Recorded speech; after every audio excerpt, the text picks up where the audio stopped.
Hello everyone, welcome back to my channel. आज की इस वीडियो में हम कंपटीशन लॉ के इंपॉर्टेंट क्वेश्चन डिस्कस करने वाले हैं, जिसमें हम टॉप 5 क्वेश्चन हम डिस्कस करेंगे। इसके डिटेल नोट्स आपको डिस्क्रिप्शन बॉक्स में मिल जाएंगे।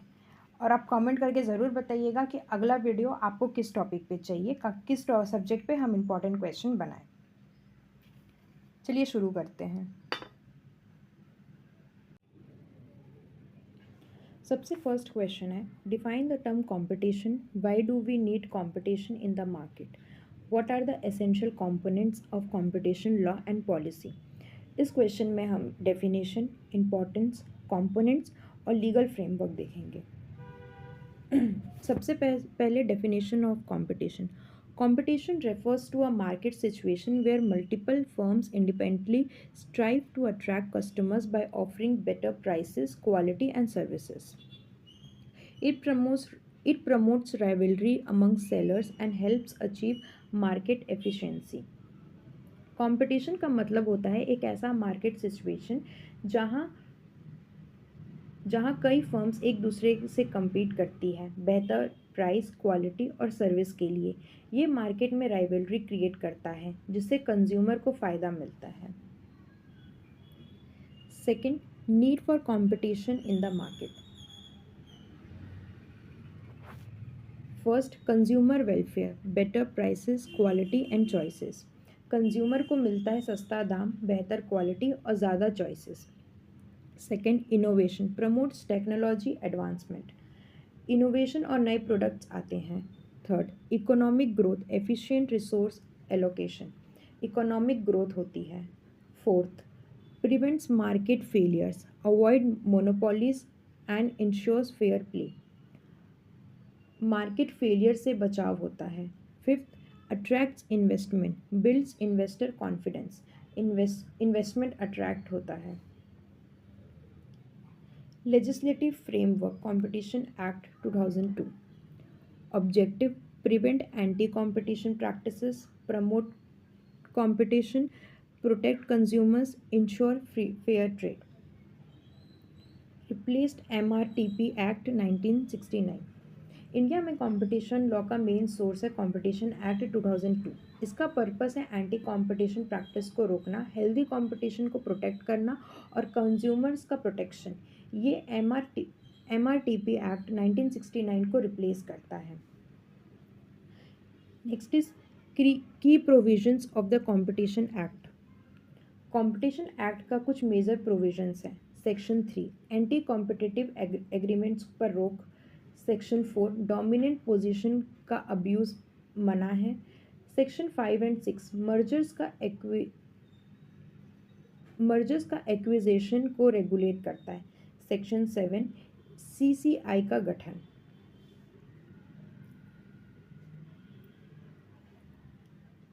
Next is anti competition agreements. Section 3. Section 3 के अंदर कुछ एग्रीमेंट्स इलीगल हैं. हॉरिजॉन्टल एग्रीमेंट्स जैसे price fixing, market sharing. Second is vertical agreements जैसे एक्सक्लूसिव सप्लाई या resale price maintenance. And third is certain horizontal agreements as per se illegal.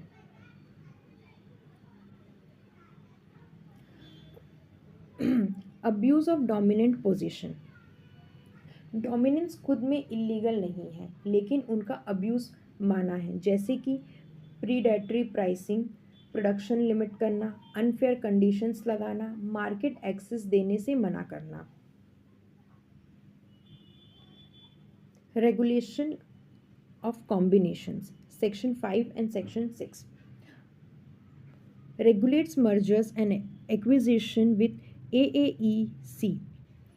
Threshold limits defined. Ex ante approval needed for large combination. Mergers और acquisition जिसके competition पर बुरा असर हो सकता है, उन्हें CCI के पास नोटिफाई करना पड़ता है. ये एक एक्स एंटी मैकेनिज्म है.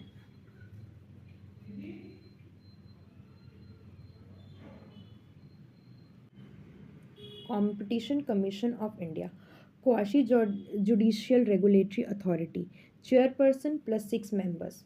Powers: inquire and investigate, impose penalties, pass cease and desist orders, conduct competition advocacy.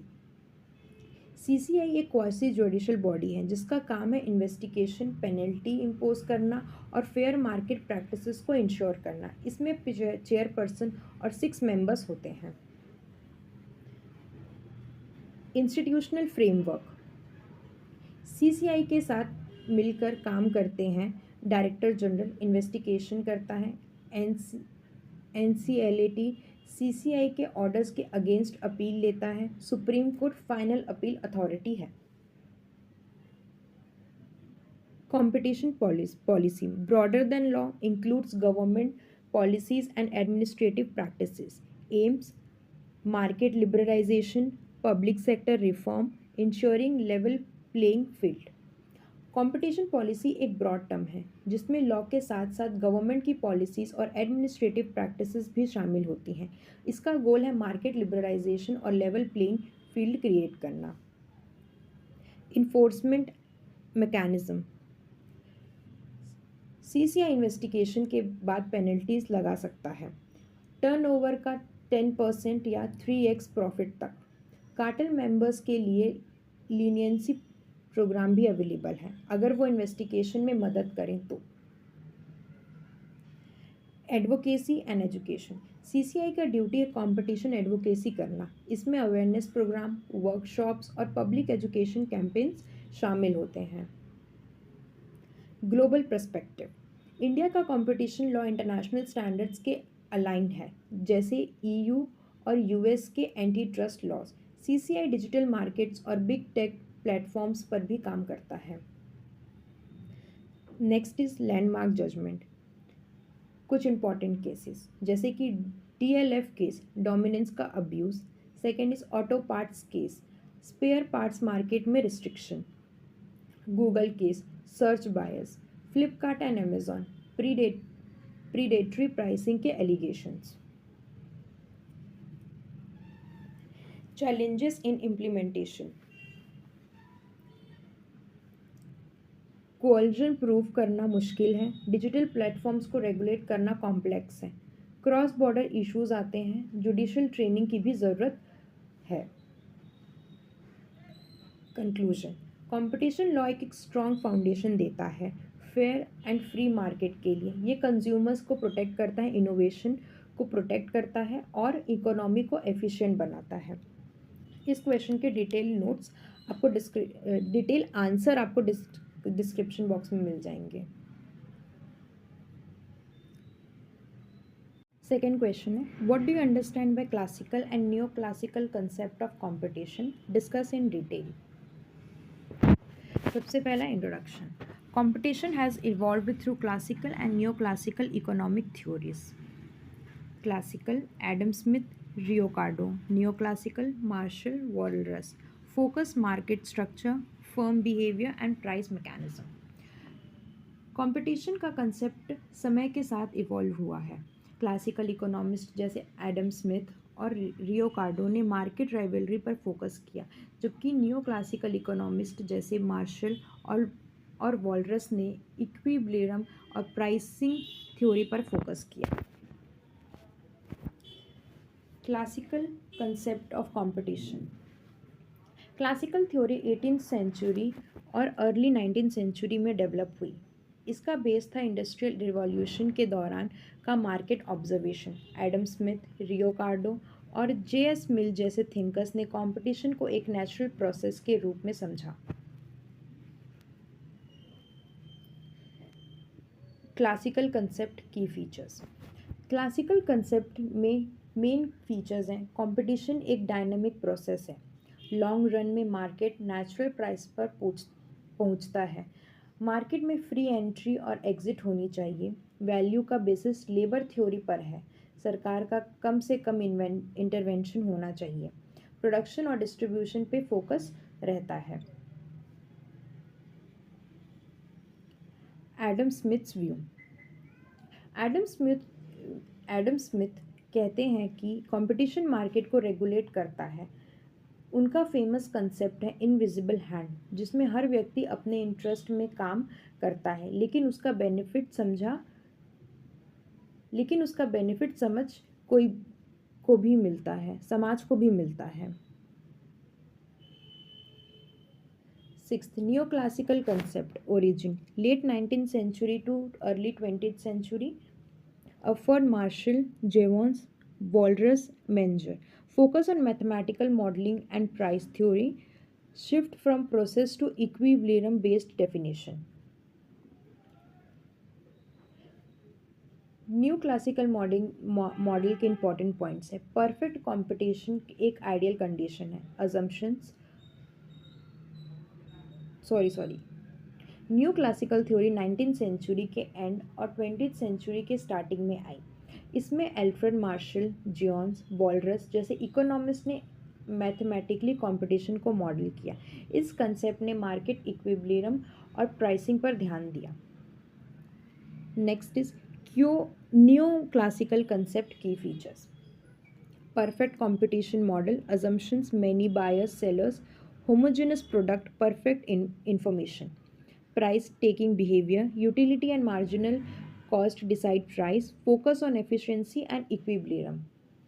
Perfect competition एक आइडियल कंपटीशन है। assumptions, large number of buyers and sellers, homogeneous product, perfect knowledge, firm price takers होते हैं, marginal utility और marginal cost से price decide होता है। Focus होता है इक्विलिब्रियम और मार्केट एफिशिएंसी पर। Difference between classical and new classical. चलिए दोनों अप्रोच को कंपेयर करते हैं। क्लासिकल में कंपटीशन एक डायनामिक राइवलरी है, जबकि न्यू क्लासिकल में एक static state. Classical theory labour theory को वैल्यू को फॉलो करती है, न्यू क्लासिकल मार्जिनल यूटिलिटी को। क्लासिकल ज़्यादा रियलिस्टिक है, जबकि न्यू क्लासिकल एब्स्ट्रैक्ट और आइडियलिस्टिक है। Criticism of classical concept. Classical theory पर कुछ क्रिटिसिज्म भी है। सब्जेक्टिव वैल्यू और यूटिलिटी को इग्नोर किया गया, मैथमेटिकल क्लैरिटी नहीं थी, फर्म्स का बिहेवियर क्लियरली डिफाइन नहीं था। Criticism of new classical concept. New classical theory के ड्रॉबैक्स हैं। अजम्पशन रियल वर्ल्ड से काफ़ी अलग है। रियल लाइफ फैक्टर्स जैसे ब्रांड लॉयल्टी, इनोवेशन को इग्नोर करता है। मॉडल स्टैटिक है, जबकि रियल मार्केट डायनेमिक होती है। मोनोपोलीज और स्ट्रैटेजिक बिहेवियर को इग्नोर करता है। Modern relevance of both concepts. आज के समय में दोनों थ्योरीज की इंपॉर्टेंस है। क्लासिकल अप्रोच कंपटीशन लॉ जैसे लीगल फ्रेमवर्क्स में दिखाई देती है।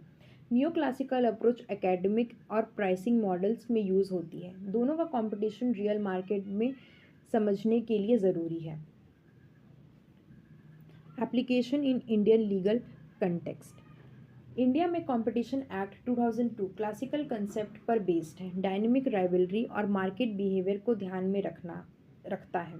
न्यू क्लासिकल एलिमेंट्स का यूज़ इकोनॉमिक एनालिसिस में होता है, जैसे मार्केट डेफिनेशन और प्राइस इम्पैक्ट एसेस करने के लिए। कंक्लूजन।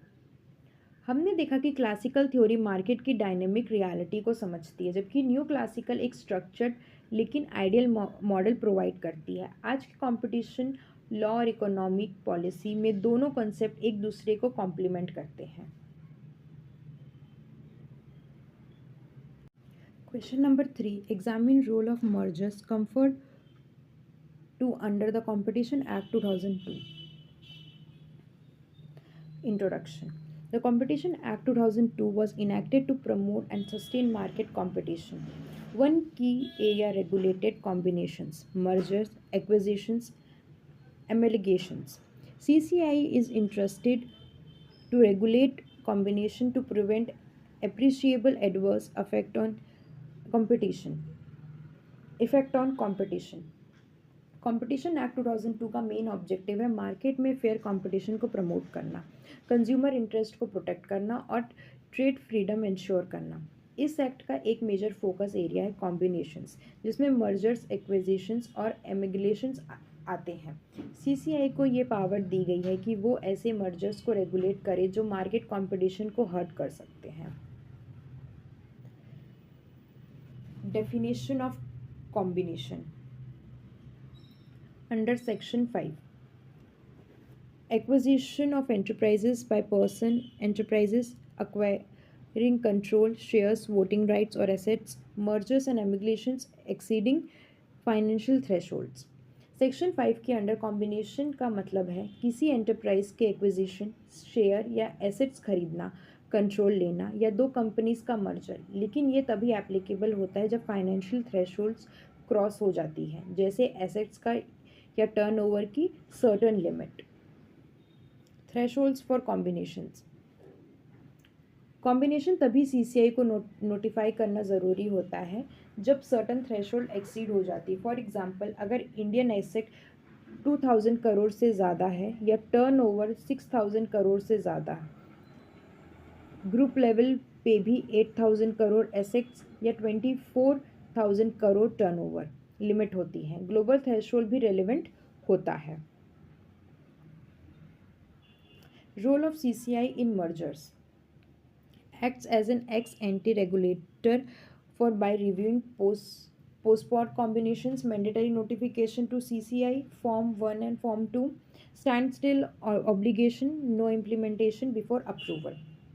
CCI का काम है एम्प्टिवली चेक करना कि प्रपोज्ड मर्जर या कॉम्बिनेशन मार्केट को हार्म तो नहीं करेगा, इसलिए नोटिफिकेशन देना मैंडेटरी होता है, या तो फॉर्म 1 या तो फॉर्म 2 के थ्रू। जब तक सीसीआई अप्रूवल ना दे मर्जर इम्प्लीमेंट नहीं किया जा सकता। इसे कहते हैं stand still obligation. Assessment of AAEC. CCI examines whether combination causes ACE.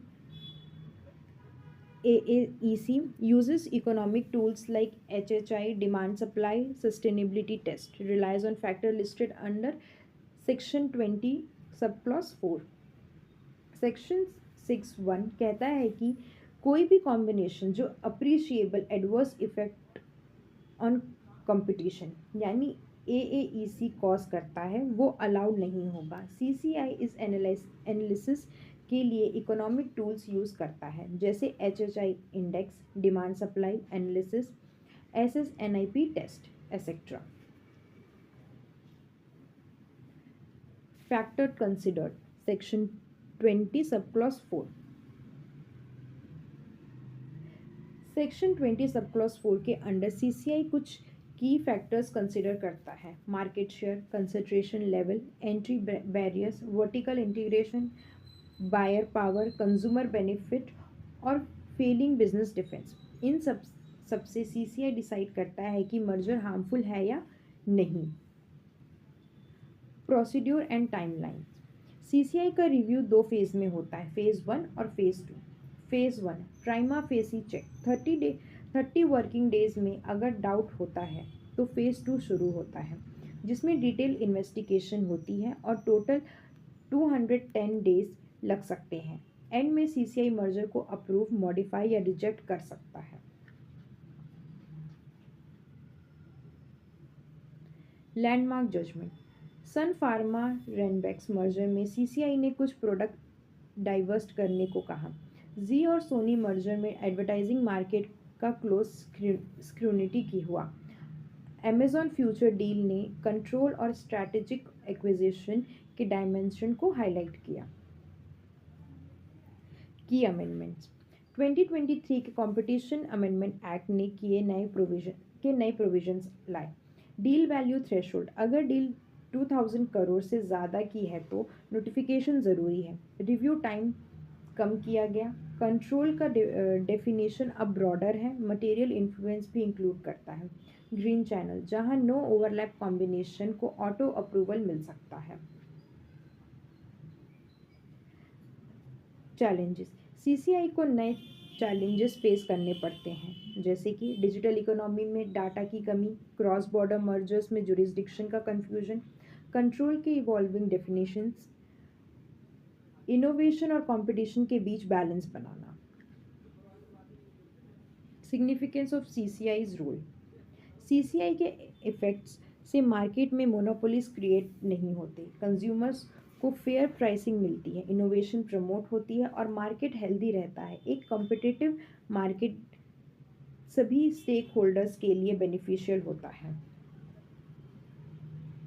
Comparative perspective. Europe में मर्जर्स के प्री नोटिफिकेशन मॉडल फॉलो होता है। यूएस में पोस्ट मर्जर इफेक्ट्स पे फोकस होता है। इंडिया का सिस्टम इन दोनों का हाइब्रिड है, प्रिवेंटिव भी और एनालिटिक भी। Conclusion. Competition commission of India का रोल मर्जर में एक वॉचडॉग जैसा है, जो इंश्योर करता है कि बिजनेस ग्रो करे लेकिन अनफेयर डोमिनेंस क्रिएट ना हो। आज के फास्ट चेंजिंग मार्केट में सीसीआई का ये रोल और भी ज़्यादा रिलेवेंट हो गया है। Write short notes on any two of the following: WTO, GATT and market. Question में बेसिकली इन दो में से किसी एक को आपको चूज करना है, लेकिन हम लोग अभी नोट्स के लिए सारे टॉपिक को देखेंगे। सबसे पहले WTO, World Trade Organization, established on 1st January 1995, replacing GATT, regulates global trade, enforces trade agreements. WTO यानी वर्ल्ड ट्रेड ऑर्गेनाइजेशन एक इंटरनेशनल बॉडी है जो 1 जनवरी 1995 को बनाई गई थी गेट के रिप्लेसमेंट के रूप में। इसका मेन काम है ग्लोबल रूल्स को रेगुलेट करना और ट्रेड एग्रीमेंट को इन्फोर्स करना। Next is WTO and competition law. No direct competition law framework under WTO. Agreement impact domestic competition indirectly. Encourages liberalization necessitating national competition regimes, TRIPS and GATS affect market dynamics and competition enforcement. WTO का खुद का कोई direct competition law framework नहीं है, लेकिन इसके agreements domestic competition policies को indirectly impact करते हैं। ट्रिप्स और गेट्स जैसे एग्रीमेंट मार्केट को स्ट्रक्चर इफेक्ट करते हैं, जहां स्ट्रॉन्ग नेशनल कंपटीशन अथॉरिटीज की जरूरत पड़ती है।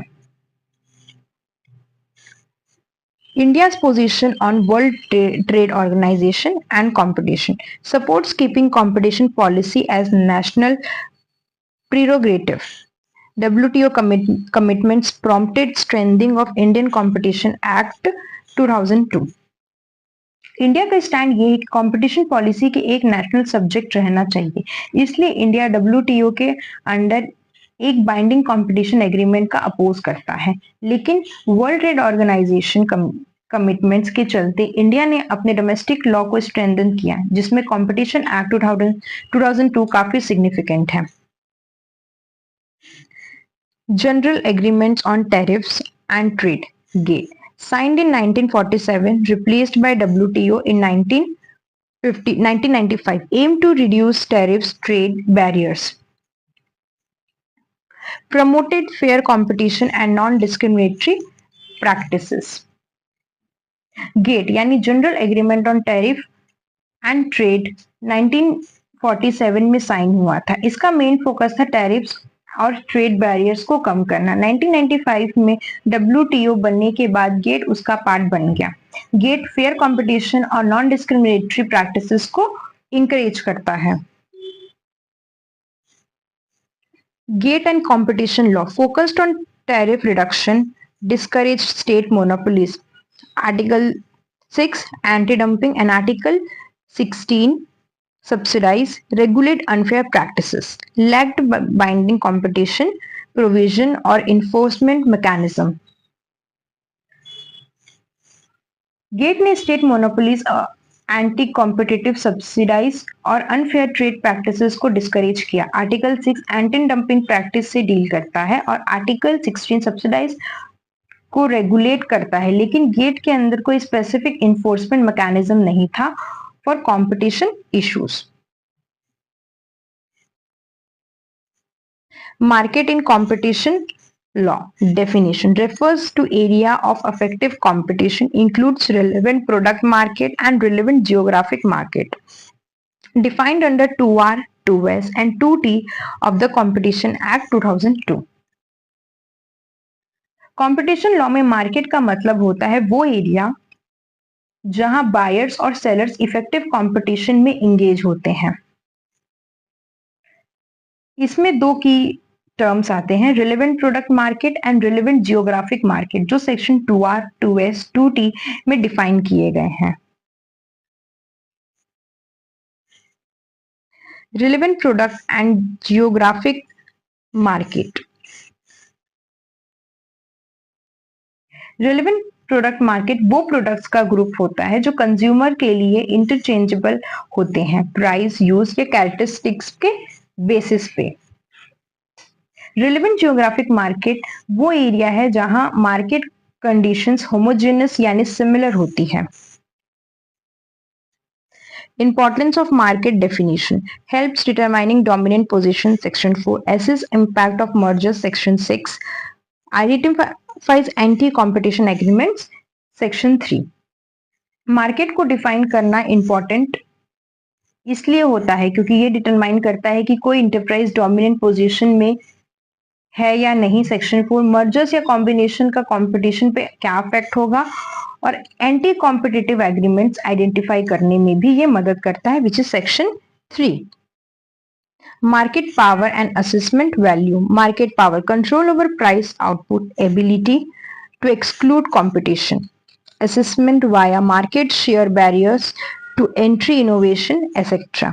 Tools: SS NIP test, HHI index, consumer surveys, economic modeling. Market power का मतलब होता है प्राइस या आउटपुट को कंट्रोल करने की एबिलिटी, ये कॉम्पिटिटर्स को एक्सक्लूड करने की कैपेसिटी। इसको एसेस करने के लिए सीसीआई यूज करता है SSNIP test, HHI index, consumer surveys, economic modelling. ये सब टूल्स हेल्प करते हैं रिलेवेंट मार्केट को समझने के लिए। Conclusion: WTO and GATT laid foundation for open fair trade global. National competition laws like India's are essential to regulate markets. Understanding market is the key to enforce Competition Act 2002. दोस्तों, WTO और gate ने international trade के लिए एक fair और open system बनाया, लेकिन इस ओपन ट्रेड को मिसयूज होने से बचाने के लिए नेशनल कंपटीशन लॉज जरूरी होते हैं। कंपटीशन एक्ट 2002 जैसे लॉज इंश्योर करते हैं कि मार्केट कंपटीशन फेयर और कंज्यूमर फ्रेंडली बना रहे। Question number 5. What are the reasons for reenacting the MRTP Act? Is Competition Act an effective substitute for MRTP Act? सबसे पहले introduction.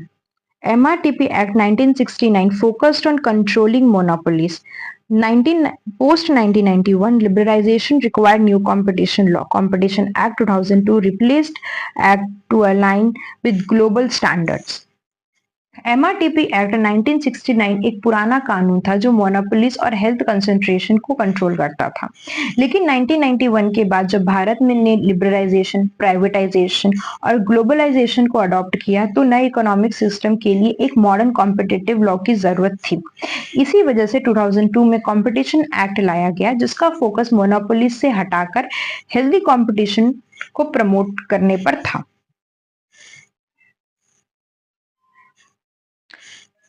Reason for repealing MRTP Act.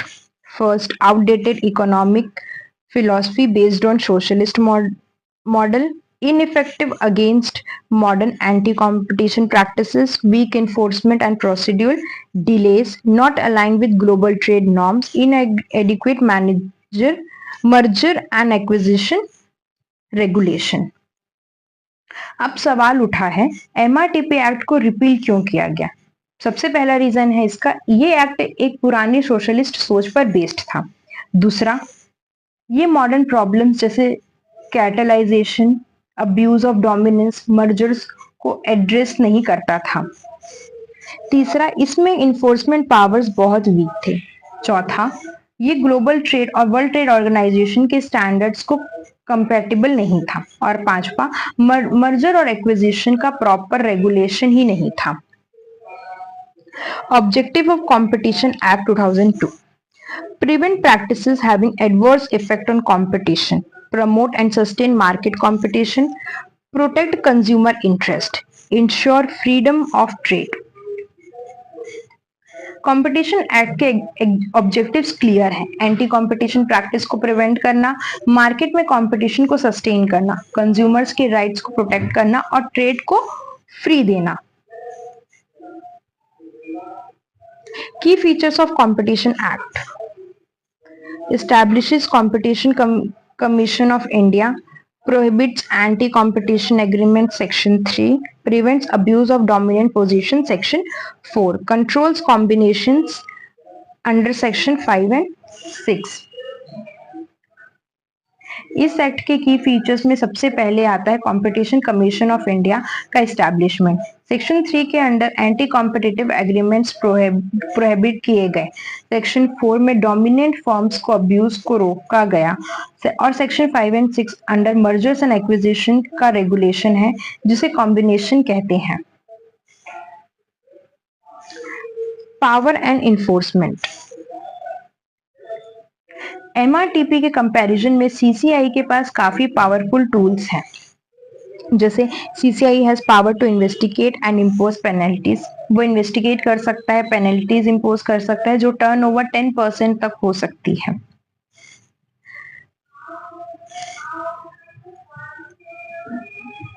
वो compensation भी दिलवा सकता है अफेक्टेड पार्टीज को।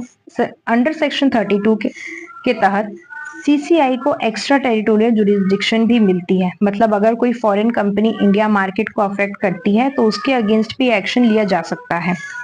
और सबसे मॉडर्न फीचर लीनियंसी प्रोग्राम, जो कार्टेल मेंबर्स को रिड्यूस पेनल्टी ऑफर करता है अगर वो इंफॉर्मेशन डिस्क्लोज करते हैं। Judicial and institutional strengthen. CCI के डिसीजन के अगेंस्ट अपील की जा सकती है। पहले कॉम्पैक्ट था, अब नेलकेट बन गया है, अपीलेट बॉडी है। सुप्रीम कोर्ट का फाइनल से होता है। इंपॉर्टेंट जजमेंट जैसे कि Excel corporation Care versus CCI 2017 और सेल वर्सेस सीसीआई 2010 ने लॉ के इंटरप्रिटेशन में गाइडेंस दी। MRTP act versus competition act. चलिए कोई कंपैरिजन देखते हैं। एमआरटीपी एक्ट का फोकस था वेल्थ कंसंट्रेशन पे, जबकि कंपटीशन एक्ट का फोकस है फेयर कंपटीशन को प्रमोट करना। एमआरटीपी में इन्फोर्समेंट वीक था, जबकि कंपटीशन एक्ट में सीसीआई के पास स्ट्रॉन्ग पावर्स हैं। एमआरटीपी में मर्जर कंट्रोल का एब्सेंस था, जबकि कंपटीशन एक्ट में क्लियरली डिफाइंड थ्रेशोल्ड्स और टेस्ट है। Challenges in implementation. कुछ चैलेंजेस भी हैं। सीसीआई के काम में डिलेज होते हैं, स्पेशली मर्जर्स को अप्रूवल में। डिजिटल मार्केट्स जैसे बिग टेक कंपनीज के अब्यूज को एड्रेस करना मुश्किल हो रहा है और सीसीआई को भी अभी भी मैन पावर और इंफ्रास्ट्रक्चर स्ट्रेंथन करने की जरूरत है। कंक्लूजन। एमआरटीपी एक्ट अपने टाइम का जरूरी कानून था, लेकिन नए इकोनॉमिक एरा में वो काफी नहीं था। कंपटीशन एक्ट एक modern comprehensive global align law है। ये नॉट जस्ट मोनोपोलीज को रोकता है बल्कि मार्केट एफिशिएंसी और कंज्यूमर वेलफेयर को भी प्रोटेक्ट करता है। आगे चलकर डिजिटल इकोनॉमी के लिए भी ये एक्ट कंटिन्यूअसली इवॉल्व हो रहा है।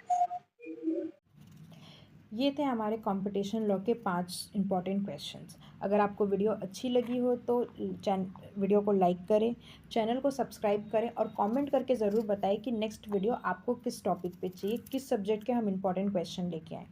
इस सब्जेक्ट से रिलेटेड जितने भी इंपॉर्टेंट क्वेश्चन है वो आपको डिटेल्ड आंसर में आपको डिस्क्रिप्शन बॉक्स में मिल जाएगा, तो एक बार ज़रूर चेक करें, आपको टॉपिक और भी बहुत अच्छे से क्लियर हो जाएगा। Thank you.